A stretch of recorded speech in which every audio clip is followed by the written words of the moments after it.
This workshop of the Kerrville City Council is in order.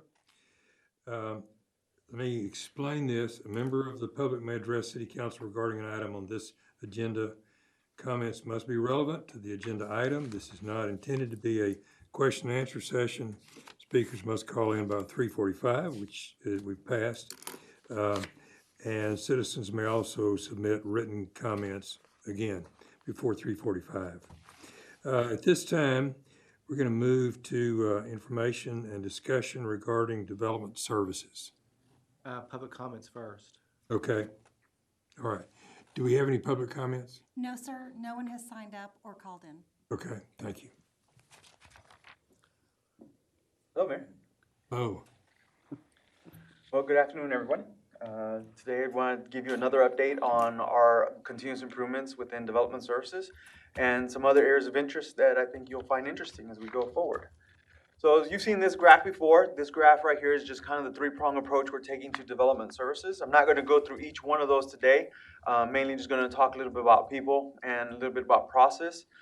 Code-wise, I'm not going to because there's going to be a whole bunch of things that are going to come at you here soon with the code itself. The first thing I want to cover is Chief Building Official. I mentioned to you last time that Danny Batts was fixing to retire. And so July came and went, and so did Danny. He went on his way, and we wish him the very best.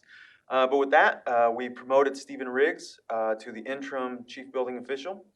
He is in the process of getting his final certifications to become an official certified Chief Building Official. But just to kind of give you a rundown of his experience, he has been doing inspections since 2002.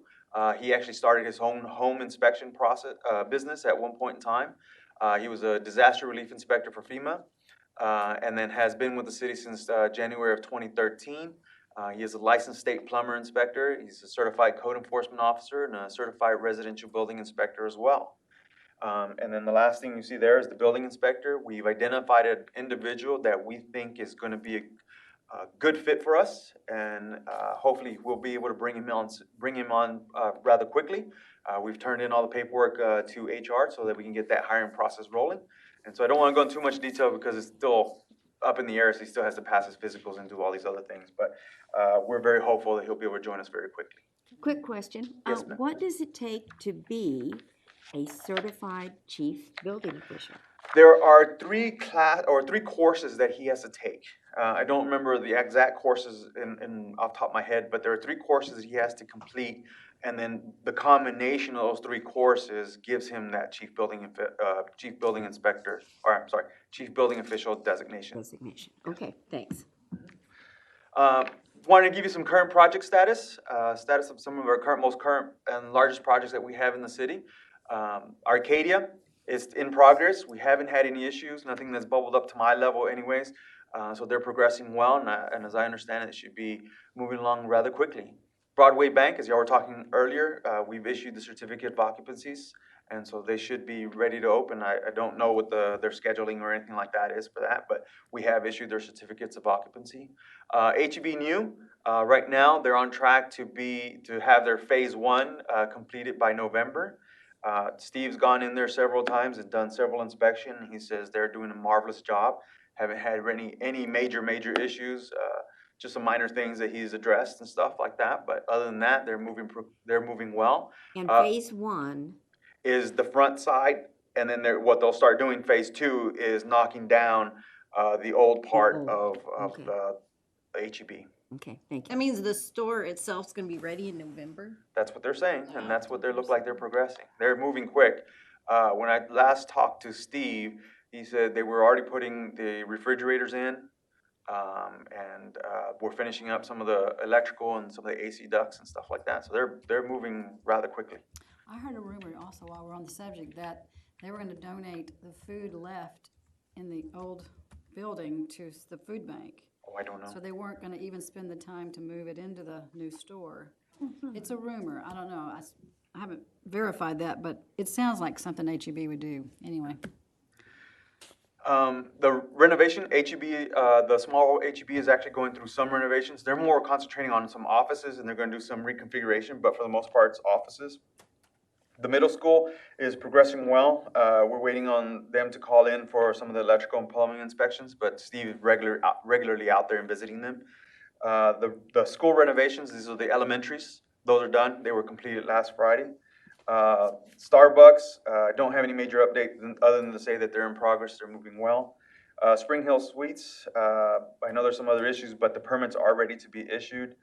Sendero Ridge, we did issue the top section certificates of occupancy. This is the clubhouse, building 8, 9, and I believe it's 10. And they then look really nice. They're they've done a very lot of work. nice.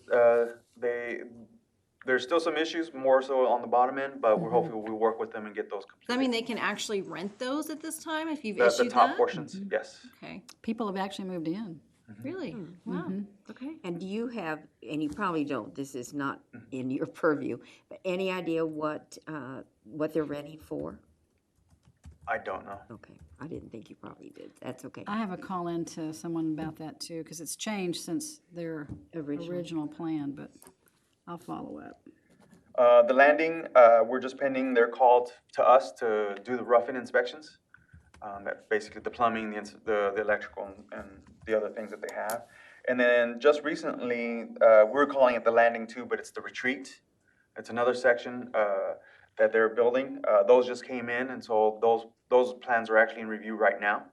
And then the Trinity Baptist Church, their plans were submitted as well, and so they're in plan review as well. On the landing too, where in It's gonna be the just below where they're at now, as I understand it. Okay. So this is the dashboard. Y'all seen multiple times when I present it. Just going through the revenue side, this is the month ending of July. We're basically $958,000 of revenue that we received.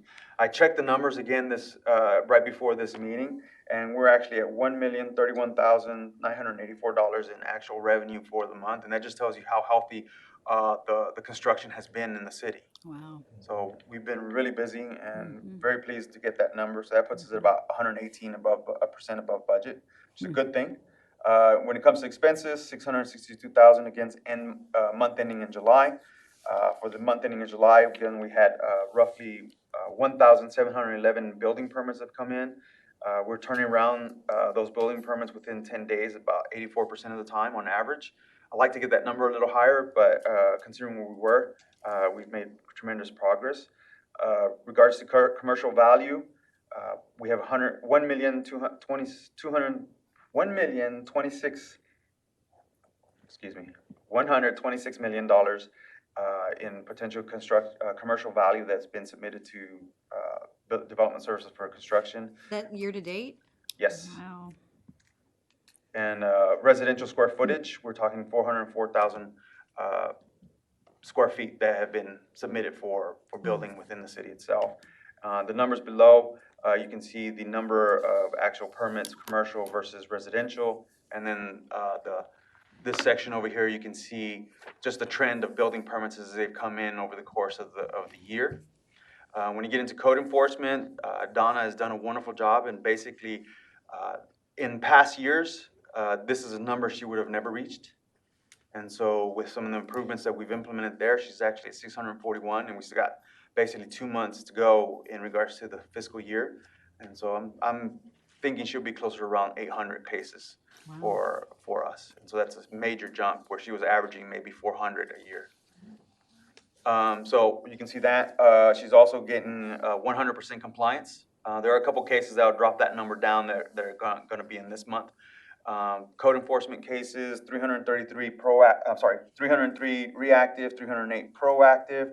And then you can see the overall trend of the number of cases that she's been able to complete over time. Here you can see that we have a small dip, and that's really in March, and that's when we were really gearing up to do their NET program. And so that's where her main focus was, is trying to get the NET program going. And then, of course, we had COVID, and so that we didn't get to do the event itself in April. But she has not stopped working on that area, the Dole community area. She's still working on doing some minor things. And then you can see how she's been going back up steadily in regards to the number of cases that she's been doing. Slight dip because she's basically going back and visiting with follow-ups for the cases, and then is still getting the new cases. Planning, 25 plats have come in, 100% turnaround on those within the 30-day time clock. So we've had 10 cases come into planning and zoning and 10 cases to ZBA, and then you can just see the cases. This looks like a negative, but it's really not. It's just the way it's a smooth line. And so that's the month we didn't have any cases, basically April and May, because we weren't accepting anything to be brought up to P&Z or ZBA as well. In terms of turning around the building permits, what did you say? We're about 84% of the time on target of 10 days. Uh-huh. So that's our goal, is to turn around in 10 business days. 10 business 10 days. business, yeah. Yes, 10 business days. I had just met with them, and so some of this is fresh. What was that what time frame did that used to be? We weren't that far off. We're about 11 to 12 days on average. Okay. And so we brought that down. There's still some cases that go over, and then a lot of those cases are because there's a lot of little changes, a lot of different requests that pushes out a little bit over. But for the most part, we were able to turn them around. Good. 84% of the time, we were able to turn around within the 10 days.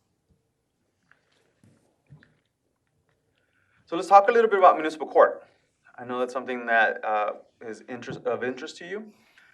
So we're doing some phase-in approach on some of these improvements.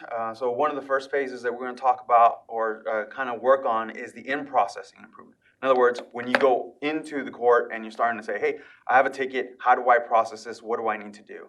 And so one of the things that we were able to do is actually capitalize and utilize the technology that was already there.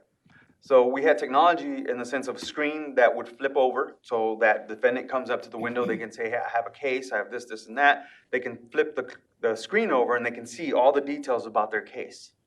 And then that, in turn, allows us to use that signature pad as well. And so they'll be able to select what they need and then sign off on whatever their plea is.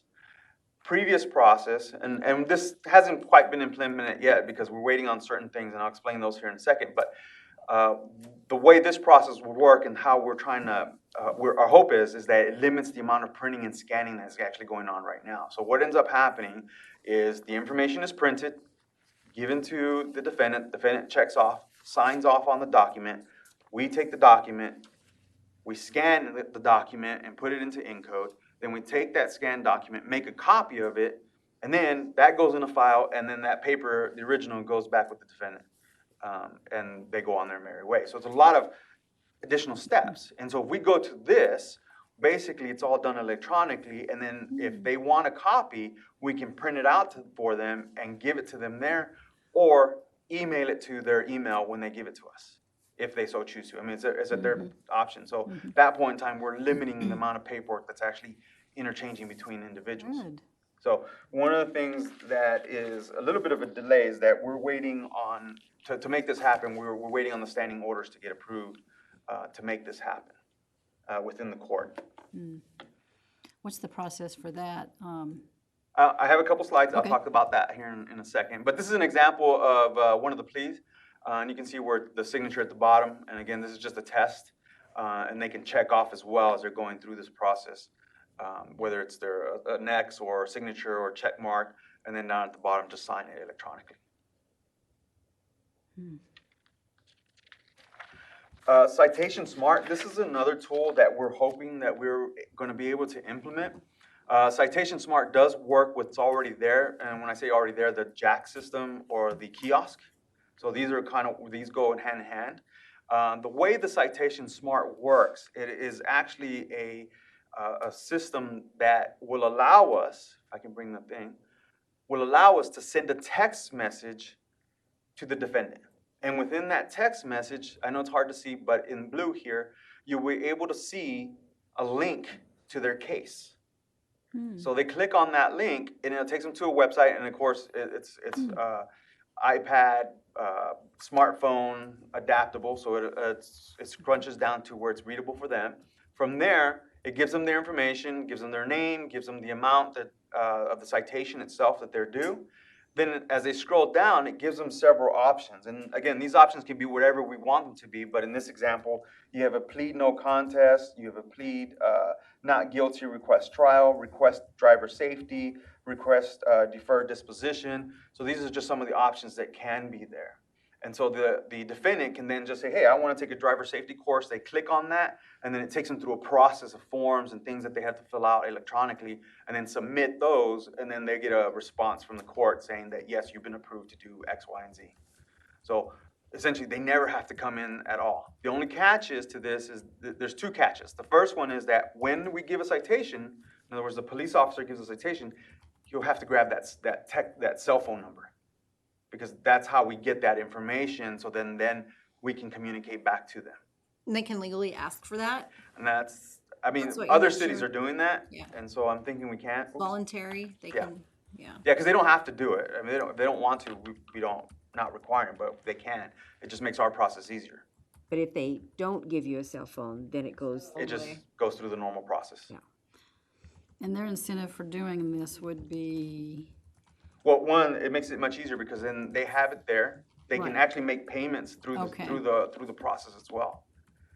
So they don't have to come into the office. I mean, depending on the situation and depending on what they select. right, But if it's like, I'm ready to pay my citation in full, yeah, I just pay it. rather than have to take off of work or whatever, and, oh, okay. So the only other thing, the second issue, and that's the one that concerns me the most, is our system that we use, Tyler Technologies, or Encode. Since we're upgrading to Encode 10, and Tyler Technologies is now saying, oh, we have a kiosk system too. And so now what they're telling us is that we're not going to give you this integration between Citation Smart and our new system. And so we're trying to battle with them. Charvy's actually doing her magic with them at this point in time. But we're hopeful that we'll be able to work through that, because there are other cities that are on Tyler Technologies using Encode 10 that have that integration. And the last thing we want to do is have this system and then having to manually take the information off of this system and then manually put it into Encode. So we don't want to do that. So that's kind of where we're at. We're hopeful. I think we have a good chance of getting that integration. But that's my biggest concern at this point in time for this. Standing orders. So this is another area that we've identified as an opportunity. Staff has identified and looked at multiple standing orders from different municipalities and has basically proposed to the judges a cleaned up version of standing orders, trying to make it more policy oriented. With the standing orders should be more policy, give some direction of what you're trying to accomplish, but then give the process themselves, the administration, an opportunity to develop processes that help support those policies. And so the way this current standing orders read, they're a little mixed in the sense some are very policy oriented and then some are very policy and very heavily process oriented. And so it kind of restricts the staff that, no, you have to do these specific things. And so we're trying to loosen that up to give the staff more flexibility to be more innovative in how they develop processes and how they process the information that's going into municipal court. So one thing, probably gonna have to sit down with the judges to kind of push that along and give a little bit of communication about policy versus operations. Because one of the things I did get back an example, what was one of the standing orders, and it's already starting to turn into very process-oriented specifically. So that's something that we need to just clarify with the judges. And so I plan to do that here next week sometime. My next steps at Municipal Court, was hoping to do this last week, but there's other projects that got in the way. But my goal is to do some cycle time analysis. Basically sit during court and watch the court proceedings and watch how things are progressing, take some cycle time, basically have a stopwatch with me and look at some different things. Then I'll be able to use that analysis to look at the dockets and the case analysis and be able to provide a better understanding of the capability and the capacity of the court, and then be able to hopefully make some recommendations at that point in time. And it's a project that I've done in other cities as well, along those lines. From a Lean Six Sigma perspective, we continue to implement projects and continue to work on projects. We had a bit of a slowdown with COVID because we didn't want to get a lot of people in the same room, but we are moving steadily. The number's a little bit hard to see here, but the total savings is that we've been able to accomplish or achieve is $369,000. A hard dollar savings is $165,000. and soft dollar savings is $203,000. And so we're looking to continue work on these projects and get these numbers a lot higher as we go, and as we continue to increase our capacity by additional green belts, and eventually, hopefully here soon, we'll start looking and talking about black belts. That number starts compounding on itself, and we start getting a lot more savings. Generally speaking, we get soft savings are the biggest bang for the buck when it comes to municipalities, because you're talking about transactional processes, making the process flow faster versus an actual hard dollar savings. But there are hard dollar savings that we can get as we go through this process. Project-wise, here's just a list of the projects. I'm not going to go through every which one of those, because if not, we'll be here for quite a while. But we have 10 projects currently open. I have some projects in the queue right now that are going through the process of being defined. But we've closed 20 projects overall as our Lean Six Sigma cadre grows. And then the NET program, so we're working in the Dole community. Prior to the slowdown, because of COVID, we had approximately 39 projects identified within the Dole community.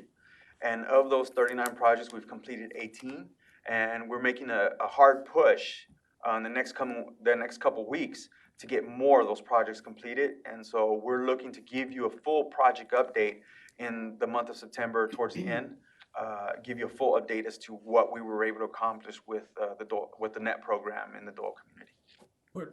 How do you describe a project? So a project is an application that came in from one of the homeowners, and they said, hey, I would like for you to help me trim my trees, or help me to fix my staircase coming up into my porch, or something like that. And in some cases, some painting, but not major painting. And some of it, a lot of the other projects are like cleaning up alleyways that exist, working with K-Pub to trim trees that the tree is overgrowing the electrical wires. So working with them to do a lot of those type of projects. Okay. All right, questions or comments? You've been busy. A lot of, Yeah. lot of exciting things during these interesting months. You're doing a great job. Thank you. Guillermo, this is one I'm not inviting you to be critical, but think about. Given your background in industry and then working with organizational issues, and maybe going back to the Marines. Army. All right. Okay. Okay. So 5 years down the road, in terms of process and development services, what would you love to see? What I would love to see is an organization that is highly functional, that has the systems in place that are continually building and continually improving upon themselves. Right now, there's a lot of pulling, there's a lot of identification from our part, but when you get a system that's fully developed, what you see is the system itself is self-supporting itself. It's self-correcting as well. And so that would be my goal, is that you see a system that self-corrects and addresses the problems as you go along that. Mm-hmm. Well, I tell you, I appreciate your work, because this has been an issue in Kerrville for a long time. And I'm excited to see what's happening and the positive staff response. And, that's great. Thank you. One question with the kiosks and people applying and that type of thing. Is that getting better, going smoothly? I haven't really got down into analyzing the kiosk itself and how the use of it, but I did have a preliminary conversation with staff, and they said that the majority of the kiosk is used for like the different type of permits that can be processed through there. But generally speaking, warrants and different things like that, there's some that go through that process, some citations, but I don't have those numbers. But it's not, they feel they could be better. Are you talking about the one in development services or municipal court? Oh, I'm sorry. The one in development services. So the one in development services, since this whole COVID thing happened, we've actually removed the kiosk itself. It's in Trina's office. It's still available to us. But what we have found is that more people are actually starting to use the interface via their home, their phones, or whatever it may be. And so we're finding that they're actually using it more that way. We still get calls and we still help people process it and help them along that way. But what you find is more people are now getting more comfortable with the system itself, and not so many people coming into the office silver lining. wanting to be handheld. So. Good, good, thank you. All right, any other word? Well, I would just say one more thing. I was listening to Gail Salinas' interview, I think it was today, about housing needs. And if we see developers come in and we're able to make these things happen, these new developments, y'all are gonna need to buckle your seatbelts because I think that we need it and we need to be ready. And it looks like we are, which makes me very happy to see that when it comes to our door knocking, we're going to be ready to serve them. And well, that's one of the things I've been talking to Steve about, because it's really going to be the majority of the impact is going to be him with his inspectors, and so I've been talking about that to him. It's like, how do we prepare? How do we plan for that? right. And so he's starting to develop a plan for me to figure out what we can do and what we can't do in capacity. Good. So right now, are they able to keep up with Yes. inspections and? Yes, ma'am. And, Yeah, the great thing is we've had Jason McMurray with us for the last 3 years, and he's been trained by Steve to do a lot of the different things. There's still certain things he can't do from an inspection wise because he hasn't gotten his certificates, but he's working on those. But I think with bringing this additional person on board is going to help alleviate, release that pressure valve, because they are very busy at this point in time, but we're able to keep up with demand. So what's the timeline on these 3 courses? Is it gonna happen in fairly short order? We believe he can, the certification itself, I think he can get it done within a year to 2 years. It depends on. What happens he in the has. meantime? Huh? What happens in the meantime? Well, he's still he's still got all the certificates, it's just that. It's just a designation. Yeah, it's just a It doesn't designation. practically, it just professionally, okay. We have the capacity also to contract for inspections and plan review as well. In fact, we've done that on some of the projects that you've seen listed, particularly the plan review. And so if we need to, we've got that lifeline. Good. that is good. Good to know. Thank you. All right. Well, thank you very much, and Yes, thank you thank you for the good for work. all of the development services staff and what they're doing. Yeah, well, we've got a great staff, and they care about and they have a passion for what they do, so that makes my job a little easier. Sure it does. Great. Thank you very much. All right, okay. I want to ask for a motion to go into executive session. I'll move that we go into executive session. That's it, with 551.071 and 551.072 and 551.073, 551.0. No, just 87. Oh, 87. Just oh, 087 087. Oh, okay. Wait, I'm for this confused here. particular subject. Oh, okay, that's right. So we just need with attorney and real property? Is that? And economic development. And economic development. 551, okay, I see, I'm sorry, I wasn't with you. I am now, okay. And I'll second that. All right, okay. All in favor of that motion, if you'd let it be known by the raised hand. Okay, and the motion carries unanimously. And Mr. Cochran is absent tonight. Was today his birthday? Yes, I think Today? I think it is. I saw it on think so. Facebook. Okay. Happy birthday, Gary. I know you're watching. I'm sure you are. Happy birthday, Gary. Watching us in real time. You're in probably the putting swing at this very moment. Okay, shall we go upstairs? Sure. Okay.